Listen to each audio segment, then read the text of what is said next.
Daniel Prude's death became public 2 weeks ago. Protesters have been calling on Monroe County District Attorney Sandra Doorley to resign. But she says today she's staying put.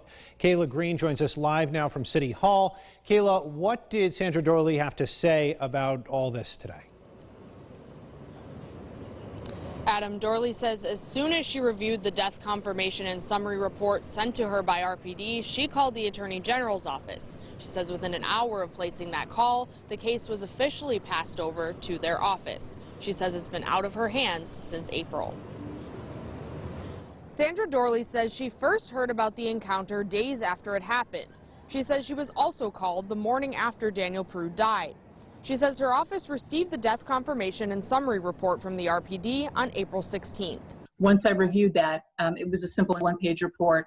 I called the Attorney General's office, my contact there in these situations, and within an hour, I believe we had an official referral of the case to the Attorney General's office. Within the hour of calling the AG's office, Doorley says the case was officially turned over to them.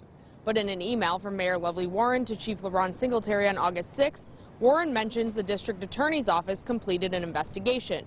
Doorley says this was preliminary and it stopped as soon as they received the report.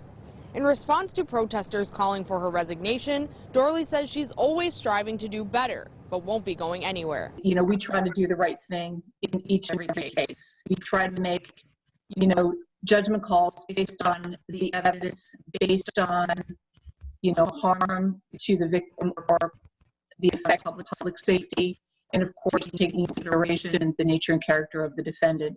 We do this in each and every case, regardless of color, regardless of zip code.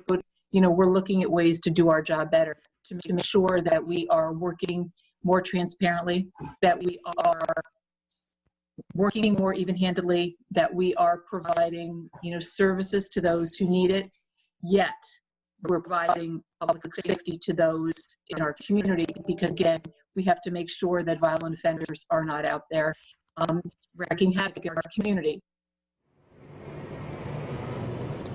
She says until a grand jury hands down an indictment or a felony complaint is issued, she is not able to comment on pending investigations. Live in Rochester, Kayla Green, News 8. All right, Kayla, thank you. Executive Order 147, by the way, requires district attorneys to turn over cases involving unarmed people dying allegedly at the hands of police, and that has to be handed over right to the Attorney General's office in Albany.